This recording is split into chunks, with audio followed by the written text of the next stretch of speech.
I'm Holly from Gadget, and we are at the Sony stand at IFA, which is the big tech trade show in Berlin. So we're here to take a look at the new Sony Xperia Z5, which was announced yesterday alongside the Z5 Compact, the smaller version, and the Z5 Premium, which is the world's first smartphone with a 4K screen. Now, we don't yet have word on whether the Premium's coming to the UK. I can't seem to get an answer on that, but the Z5 definitely is.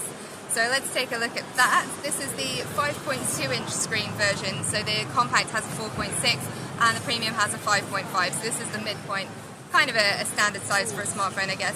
It looks a whole lot like the rest of the Xperia range, so very kind of rectangular. They're usually a little bit thicker and quite blocky. I quite like this, and as with all the other Xperia devices, it's waterproof. So obviously we've seen that before in the Z3 and the previous ones, but it's always nice to have. And one thing that Sony does really, really well is to have capless ports, so you probably can't see it on that one, but if we take a look at the headphone port, for example, we don't need a cap over the top to keep the waterproofing, which some other phones do have, and it's a little bit annoying, you know, when you're trying to charge your phone and you kind of pick out this fiddly little flap that gets irritating. So it's good to see that they again don't have that.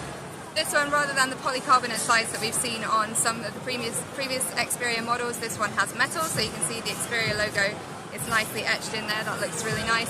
The back, Sony is telling me, is made from frosted glass. Now, if we're being honest, I don't think you can really tell, because listen to that.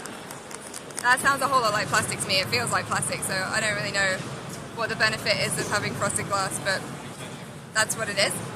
So the screen is full HD, so that's 1080, so it's not a quad HD or anything like that. This is 1080, and then, as I say, if you want the larger resolution screen, then the higher resolution rather, then you go for the Z5 Premium, if you can get it in your country. And then hardware-wise, we've got some really interesting stuff on this. So they've gone for the Snapdragon 810 processor, which is an interesting choice given all the controversy that's been around that chip. I have to say I've been playing some games on this today, and it has got pretty warm. Obviously, one of the big things that people were talking about with that processor is that it tends to overheat. So it remains to be seen whether they'll have some of the problems with that, but apparently it has been improved. Remains to be seen, we'll see.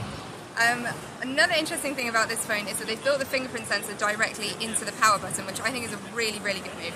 So if I lock the phone, you switch it on by just tapping the power button as normal, but because I've set my thumb up as my fingerprint, I can then just hold my thumb there on the power button and it unlocks. I think that's really useful, and I think a lot of other manufacturers are going to follow suit on that, because it's pretty handy. It makes total sense to have it built in there where you're going to use it rather than having a separate thing on the back or on the bottom. I like that. The camera is also pretty interesting. Sony is saying that this is the best camera on a leading smartphone at the moment. It has a Sony Xperia sensor, which is 23 megapixels and apparently a little bit larger than the previous ones. The front-facing camera is 5 meg. Honestly, I would have preferred to see maybe an 8 megapixel one for front-facing at this price point, but that's what we have. And then we have obviously 3 gig of RAM, which should provide some pretty good performance. These are pretty high-end specs. I'm fairly happy with those.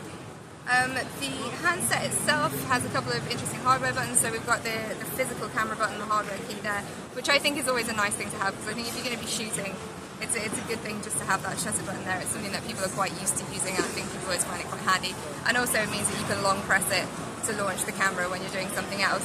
We've had a little bit of a test with the camera today, but given that this is a very brightly lit show environment, it's probably not a fair test, so we'll have to report back to you on that. But so far I can say that Sony have said that it's a 0.03 second launch, to take a photo, and I have to say it is pretty quick. I can't count to those kind of fractions of seconds, but from what I can see, it's pretty quick. The photos I've taken in here are coming out really well, and Sony have been boasting quite a lot about the zoom, and I've tested that as well. You can zoom in pretty far and still get a clear image. So camera's looking great, screen's looking great, the handset looks like an Xperia, and it remains to be seen what will happen with the processor. In terms of battery, this has got a 2,900 milliamp battery. I would have preferred to see a 3,000. It seems a little bit strange to just stop short of that, but there we are. It does have the Qualcomm Quick Charge 2 standard built in, which means that if you have a certified Qualcomm Quick 2 charger, then you can charge this apparently for 5.5 hours usage in 10 minutes, which is pretty good. And I have to say, from the previous Xperia phones that I've used, the battery life has been phenomenal. This is one of the ranges that's absolutely the best for battery life, so I believe them. I'm not sure I believe 2 days battery life, but I definitely believe it's going to last a long time. So that is a very quick hands-on with the Sony Xperia Z5 that they announced yesterday. We're really looking forward to spending a little bit more time with this phone and seeing how it performs, but in the meantime it's looking pretty interesting, and we'll wait and see if the premium's going to come to our shores anytime soon. Who knows? Thank you for watching.